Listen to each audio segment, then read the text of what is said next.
MP board कक्षा 8वीं वाले सभी विद्यार्थी ध्यान दें। प्यारे विद्यार्थियों, प्यारे साथियों, सामाजिक विज्ञान का जो पेपर होने जा रहा है प्यारे विद्यार्थियों, पूरा पेपर आ चुका है।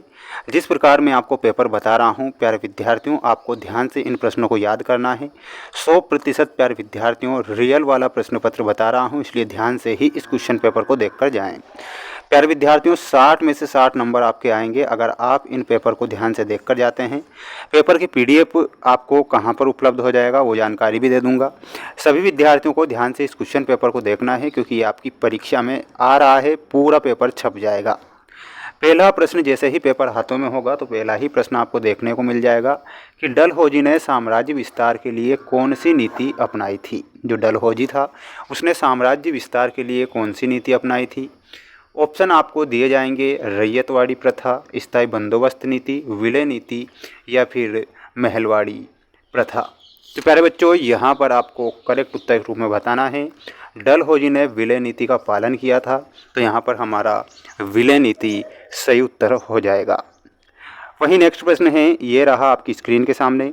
प्यारे विद्यार्थियों, वार्षिक परीक्षा में भी आपको रियल प्रश्न पत्र बताऊंगा 2 से 3 दिन पहले, इसलिए चैनल को सभी बच्चे सब्सक्राइब करके रखिएगा। वादा करता हूं कि पेपर आपको उपलब्ध हो जाएंगे। बंगाल में भीषण अकाल कब पड़ा था।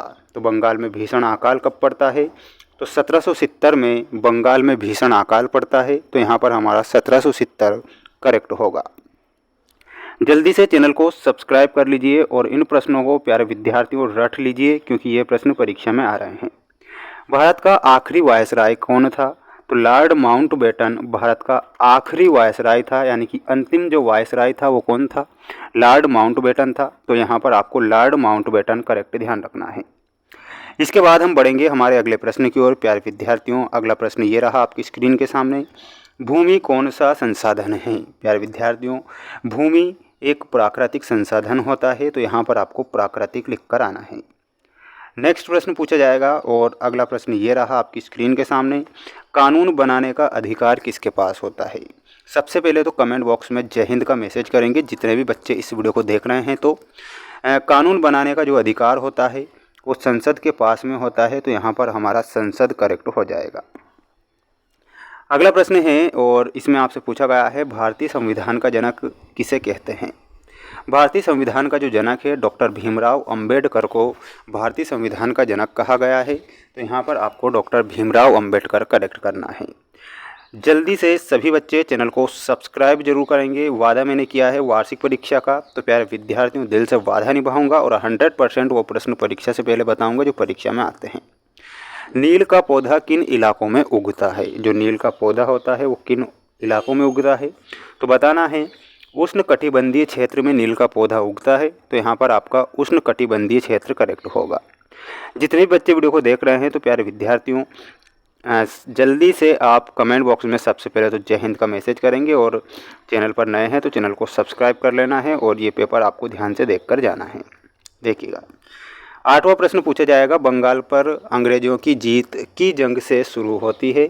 तो किसकी जंग से शुरू होती है, तो प्यारे विद्यार्थियों प्लासी का युद्ध। और प्लासी का युद्ध कब होता है, तो 1757 में प्लासी का युद्ध हुआ था। तो यहाँ पर आपका 1757 सही है, यानी कि प्लासी करेक्ट करना है। मध्य भारत में ब्रिटिश भूमि बंदोबस्त के अंतर्गत आदिवासी मुखियाओं को का स्वामित्व मिल गया था। तो आपको बताना है जमीन का स्वामित्व मिल गया था। किसका, जमीन का। अगला प्रश्न पूछा जाएगा आपकी स्क्रीन के सामने। अगला प्रश्न ये रहा, प्यारे विद्यार्थियों ध्यान से देखिएगा।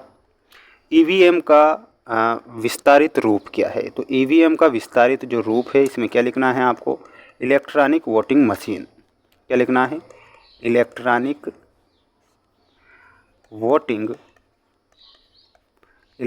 Voting machine. ठीक है।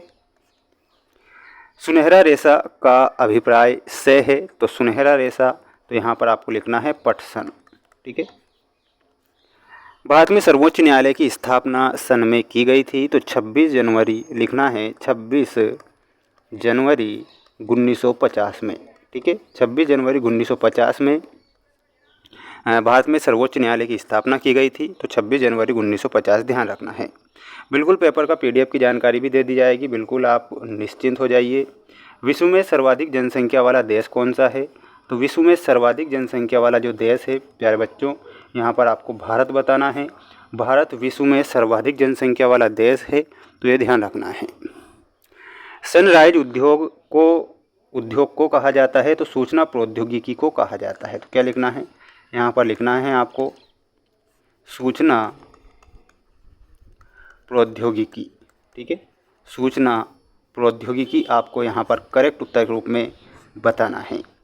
सभी बच्चों को पेपर का पीडीएफ कहाँ पर मिलेगा, पेपर के पीडीएफ की जानकारी सभी बच्चे ध्यान से सुन लीजिए। हमारा ऐप है जिसका नाम है, मैं आपको लिखकर बता देता हूँ, मेंस एजुकेशन ऐप। लिख लो जल्दी से, मेंस एजुकेशन ऐप, जिसकी लिंक मैंने अबाउट सेक्शन में दे रखी है। अभी जाकर और सारे जो पेपर हैं वो अभी आप अपने पास में इंस्टॉल कर सकते हैं। और एक और महत्वपूर्ण बात प्यारे विद्यार्थियों, 4 सेट पेपर बताऊंगा। 4 सेट सिलेबस पर आधारित होंगे और मोस्ट होंगे। अगर ये 4 टेस्ट सीरीज़ आपने लगा ली तो वादा करता हूँ कि 60 में से 60 नंबर आपके कहीं नहीं गए। ठीक है, ध्यान रखना है, चैनल को सब्सक्राइब करके रखो। 4 सेट बताऊंगा, बिल्कुल 100 से भी ज़्यादा 100 मोस्ट प्रश्न। ठीक है, चैनल को सब्सक्राइब करना ना भूलें। मिलते हैं नेक्स्ट वीडियो में।